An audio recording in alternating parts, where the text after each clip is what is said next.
Yo! Alright mga ka-plastic, and this is me again, Pixu. Right back at it again with another content. Ito, isa na naman viral video ang kumakalat ngayon sa social media na kung saan ay isang pharmacist na binilhan ng isang netizens ng diaper at hindi nagkasya. Buti nga't hindi niya nabuksan to. Kasi alam niya ang sukat ng kanyang pasyente. Kaya ang ginawa niya, hindi siya nakumbinsido sa sukat, ibinalik niya dito mismo sa butika na ito. Pero meron silang policy na labag sa DTI mga ka-plastic. So ano nga yun? Panoorin natin yung video. Anong nilait? Walang panlalait doon, may video oh. Saan lait doon? Wala, hindi kita nilait, miss. May CCTV kayo kahit mag-review ka. Hindi kita nilait. Grabe, size lang ang papalitan, hindi pa mapagbigyan. Kawawa naman si kuya, ininsulto pa, sinabihan pa siya ng mahirap, hindi kayang bili ng Pampers. Kaya naman panoorin nyo yung video na to. Ano bang point nyo? Hindi kami nagre-return yan kasi nasa policy siya. Oh, nasa policy. Ito guys, oh, paano kung nabili ko na to? Nandito pala ang rules nila sa resibo. Bawal na pala. Una sa lahat, yung ginawa nila na may policy daw sa receipt. Una sa lahat, hindi lahat ng customer na bumibili ay nagbabasa ng resibo. Basta pag may proof of billing ka na, hindi mo na maiisip na basahin pa ang buong detail sa baba. So meron silang policy na tinatawag na no return, no exchange. Which is bawal yun sa DTI mga ka-plastic.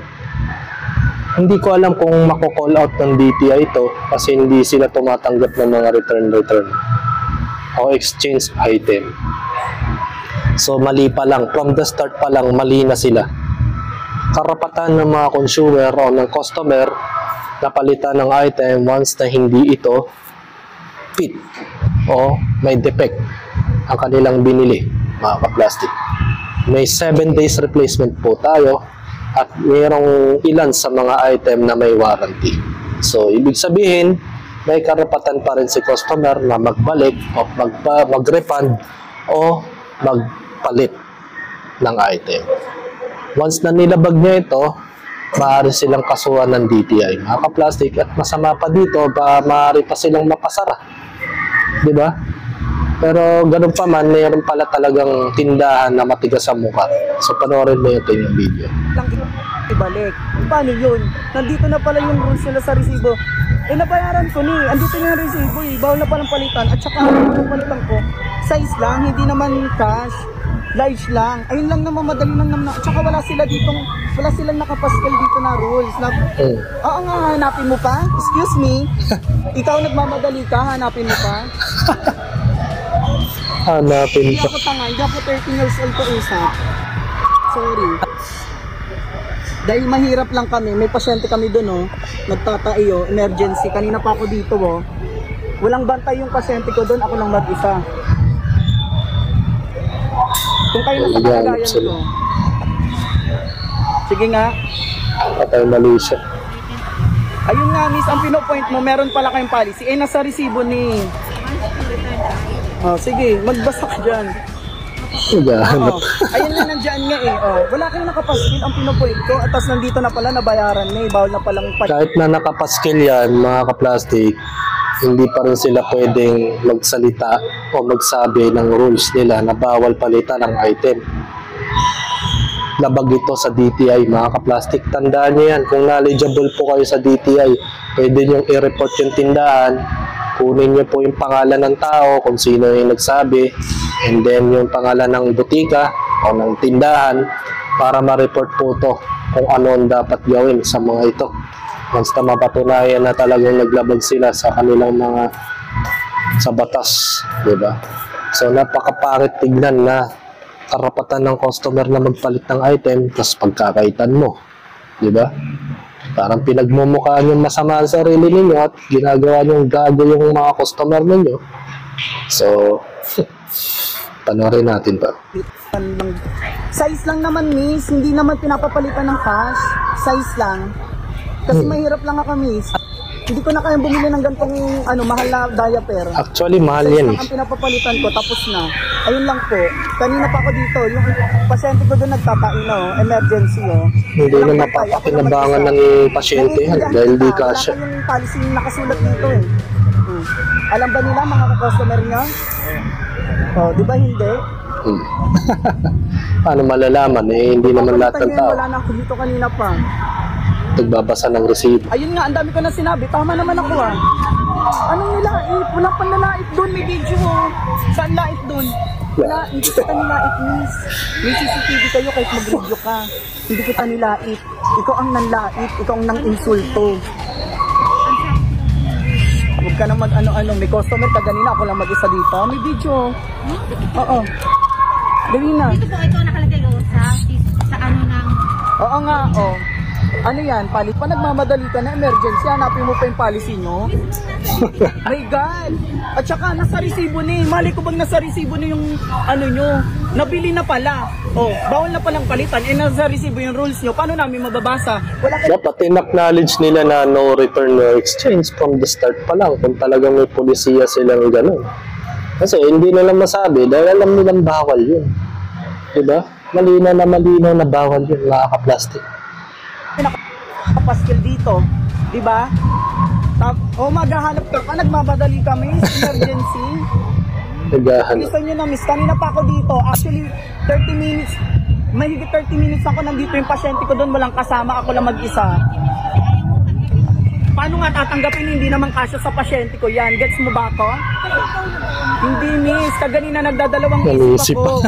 Kung ito ba, dapat sinabi, doon pa lang sa pagdadalawang isip ko, dapat sinabi nyo na ay, sir, kapag nabili nyo na to, nalabas nyo na to, bawal nyo nang isole or palitan ng item, kahit size or what.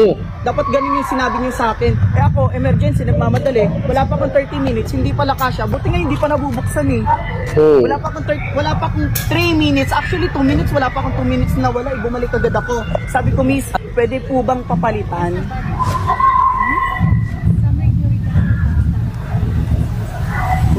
Wala akong kinakakuha. Sa ano kasi namin, nakalagay mismo siya. Ayun nga, miss ang pinopoint ko kasi bumili si ate.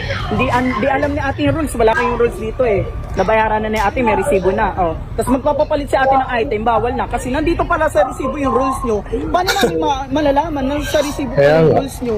Nasa resibo, wala naman kayo nakapaskil dito. May nakapaskil, hanapin mo pa. Emergency. Bawal yan. Naiintindihan mo ba kon? Emergency. Bawal lang yung ginagawa nila. Kanina, tumakbo ako.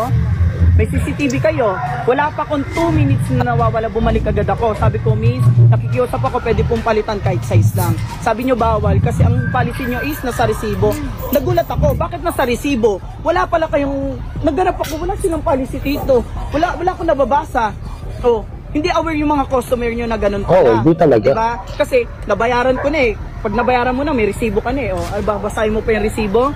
Siyempre hindi na, nagmamadali ka, emergency. Diba? Gets mo ba ako, miss? Yeah. Lahat na ng sinabi ko na. Hindi nga kasi sa Oo nga, ayun nga. Hindi nga nagamit Ano ang size na kailangan niya?